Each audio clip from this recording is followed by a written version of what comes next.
belajar statistika deskriptif. Dan sebelum itu, hari ini Enci minta satu orang untuk pimpin doa. Angel bisa? Bisa. Silakan. Teman-teman, sebelum kita memulai pembelajaran kita, mari kita berdoa. Allah Bapa yang baik, terima kasih untuk cinta kasih berkat yang Kau berikan. Berkati pembelajaran kami di hari ini agar supaya bisa berjalan dengan baik. Amin. Terima kasih Angel. Dan saat ini Angel akan memeriksa kehadiran terlebih dahulu Sekretaris Moren. Apakah hari ini ada yang tidak hadir? Hadir semua. Nah, bagus sekali, dipertahankan ya adik-adik. Dan saat ini sebelum kita masuk pada materi, Enci ingin kalian fokus pada pembelajaran kita di saat ini.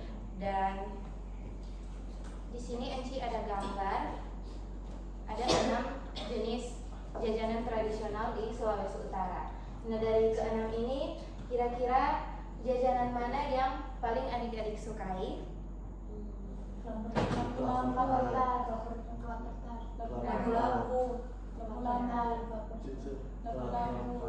Oke, jadi beragam sekali, ada yang suka kotak tart, ada yang suka lampu-lampu dan lain sebagainya. Nah, jadi ini jajanan tradisional yang merupakan bagian kekayaan dari Sulawesi Utara.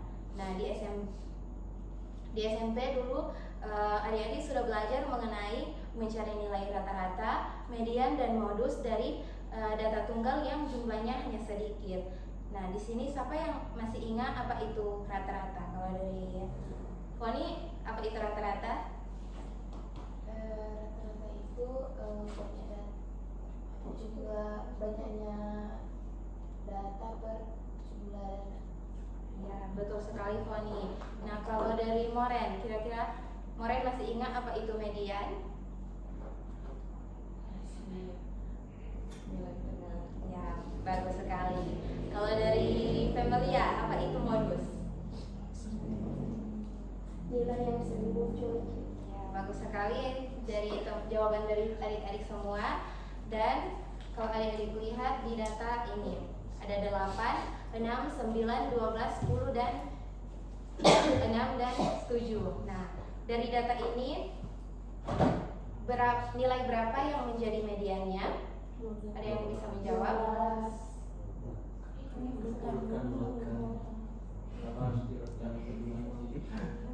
Ya, jadi kalau untuk mencari median dari data tunggal itu diurutkan terlebih dahulu dari terkecil dan ke terbesar.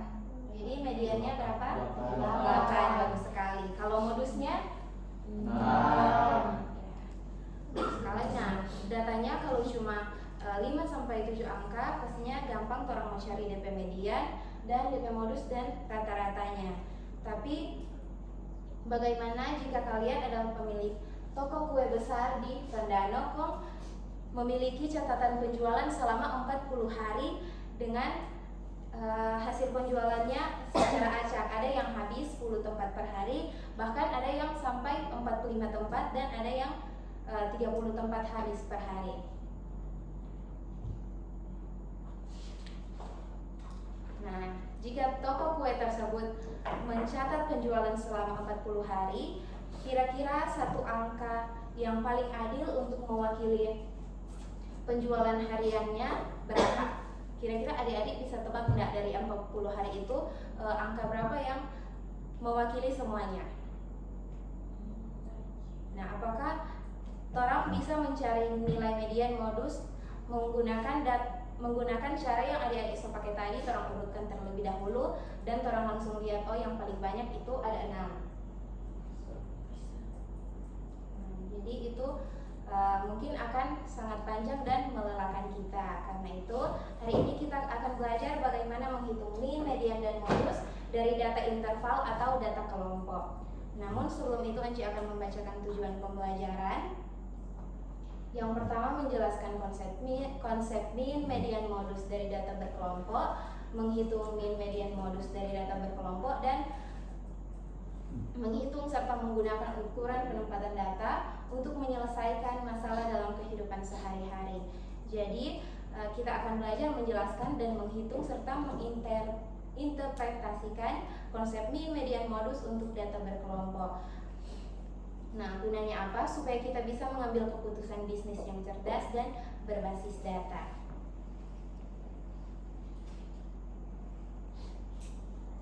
Nah, jadi adik-adik hari ini ada suatu masalah. Jadi ada pedagang toko tradisional bernama Ibu Maria. Nah, Ibu Maria mencatat penjualannya selama 40 hari berturut-turut. Dan ada hari di mana hanya menjual 10 tempat kue, ada 30 tempat dan beragam hasil. Nah, di sini Enci buatkan dalam bentuk tabel. Jadi Enci akan membagikan LKPD sesuai dengan kelompok yang sudah Enci bagikan di grup kemarin. Silakan adik-adik bergabung bersama kelompok dan akan mengerjakan LKPD.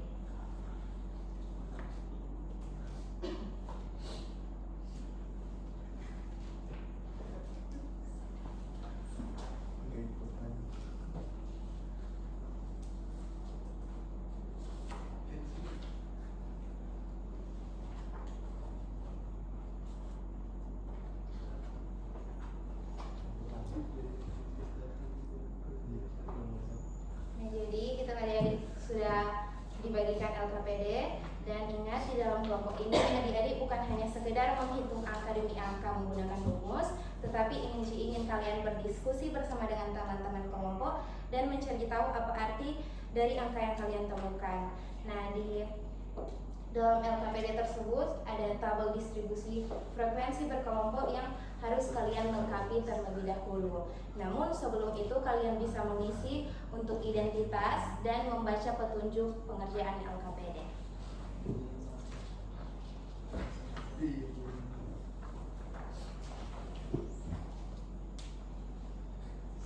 Jadi beri waktu pengerjaan 20 menit dimulai dari sekarang.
Oh,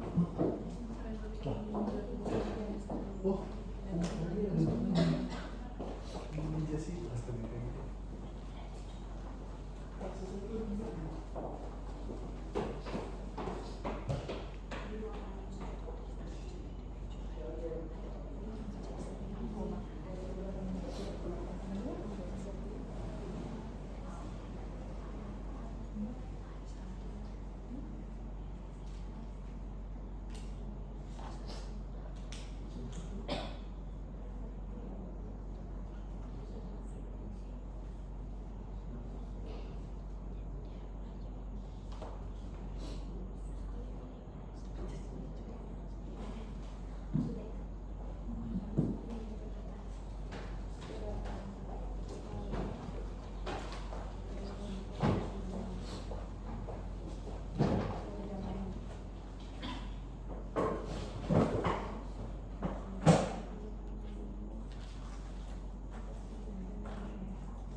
Jadi di sini MC akan minta dua kelompok yang akan mempresentasikan di depan. Kelompok pertama akan mempresentasikan hasil perhitungan min, dan kelompok yang kedua akan mempresentasikan hasil perhitungan bagian median dan modus. Disilakan kepada yang ingin mempresentasikan hasil perhitungan min.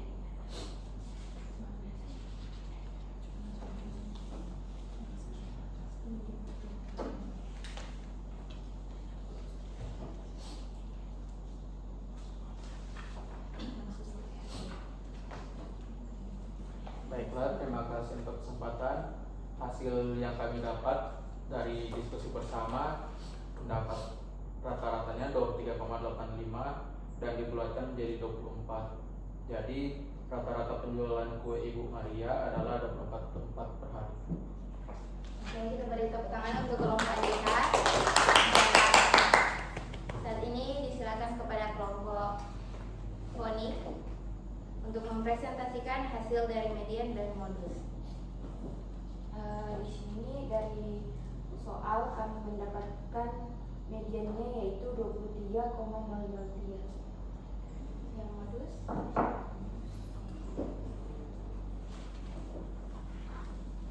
Dari diskusi tadi, kami mendapat nilai modusnya 21,9 dan dibulatkan menjadi 22. Jadi penjualan kue yang paling sering terjadi adalah sekitar 22 tempat per hari. kita beri tepuk tangan untuk kelompok Poli, Rizal, dan Valen. Dan mungkin dari ada yang kelompok lain yang memiliki jawaban berbeda. Mungkin dari kelompok Andika memiliki jawaban berbeda bagian median dan modus, dan sebaliknya. Sama. Oke, baik. Nah, jadi tadi torang sodapa itu DP median 23, DP min 24, dan DP modus 22. Nah, sekarang Ence mau tanya, jika kalian menjadi panitia dalam festival di kampus atau di sekolah dan ingin memesan kue tradisional ke Ibu Maria yang pedagang toko kue tradisional. Nah, kira-kira angka mana yang akan menjadi patokan kalian? Apakah minnya atau modus ataupun mediannya? Silakan jika teman-teman ada alasan dan tanggapan. Mungkin dari Moren. Kalau Moren pilih modus Ci, karena modus itu dia kan yang bisa tunjukin angka penjualannya di 21,9 atau dibulatkan jadi 22 tempat. Nah, yang paling sering terjadi itu, jadi jumlah pelanggan yang paling pasti datang yang modus Ci. Nah, jawaban Moren sudah bagus. Mungkin dari yang lain ada pendapat lain? Dari saya Enci. Silakan Andika. Nah, kalau saya Enci lebih memilih menggunakan min dikarenakan rata-ratanya yang kita dapatkan tadi 23,85 dan dibulatkan sekitar 24 tempat. Nah, kita bisa menyiapkan stok di antara kisaran modus sampai rata-rata itu, yaitu 22 sampai 24 tempat kue setiap hari agar aman. Nah, bagus sekali juga jawaban dari Andika. Nah, jadi teman-teman, adik-adik, jadi ini dinamakan deep learning. Jadi, orang membaca apa yang dimaksud di balik matematika. Jadi, melalui statistik deskriptif ini, kita tahu bahwa meskipun ada hari di mana penjualan ekstrim sampai 45 tempat habis, tapi kita tidak boleh langsung menyiapkan 45 tempat dalam hari itu tersebut, karena tidak tiap hari tuh toko kue itu mau ramai pembeli. Nah, jadi angka paling aman untuk perencanaan produksi sudah benar yang Moren dan Andika katakan, bahwa sekitar 22 sampai 24 tempat. Jadi untuk mengakhiri pembelajaran kita di saat ini, ada yang bisa bantu Enci menyebutkan kembali kapan kita lebih cocok menggunakan nilai median dibandingkan nilai min pada suatu data? Mungkin ada yang bisa menyimpulkan atau menyebutkan kembali kapan kita lebih cocok menggunakan nilai median dibandingkan nilai min? Silakan Maureen. Jadi Ci, saat dalam satu data terdapat nilai pencilan atau nilai atau angka ekstrim yang terlalu tinggi atau terlalu rendah Ci. Karena median tidak terpengaruh oleh pencilan atau nilai ekstrim. Nah, bagus sekali adik Moren. Nah, jadi mengapa statistik itu penting dalam torong kehidupan sehari-hari? Ada yang bisa menjawab mengapa statistik itu penting? Kalau menurut saya, Cik, karena statistik membantu kita mengambil keputusan berdasarkan data, bukan hanya berdasarkan perkiraan. Ya, bagus sekali yang sudah dikatakan Andika dan adik-adik. Saat ini untuk menguji pemahaman kalian secara mandiri, Enci ada menyiapkan kuis singkat. Dan silakan kalian scan barcode yang ada dan kerjakan soal-soal secara mandiri dengan waktu yang sudah ditentukan di dalam kuis tersebut.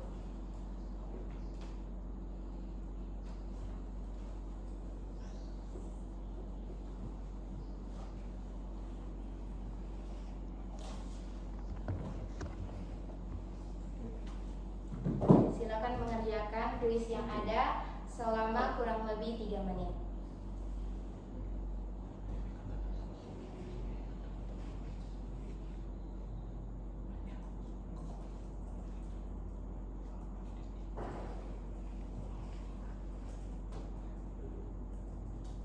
Sudah selesai? Oke. Jika sudah selesai, jadi setelah pembelajaran ini Enci minta untuk masing-masing kelompok mengumpulkan kembali LKPD kepada Enci karena Enci akan memeriksanya. Dan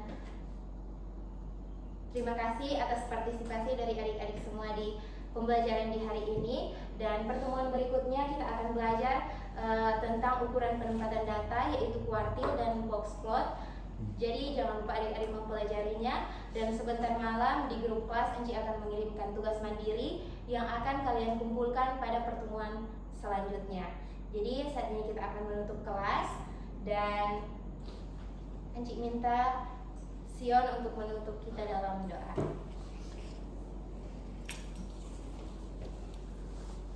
Kita akan menutup pembelajaran hari ini, mari berdoa. Terima kasih ya Tuhan karena Engkau telah menuntun pembelajaran hari ini. Haleluya, amin. Terima kasih adik Sion. Dan terima kasih kepada semuanya. Tetap semangat, jaga kesehatan dan selamat siang. Selamat siang, Ci.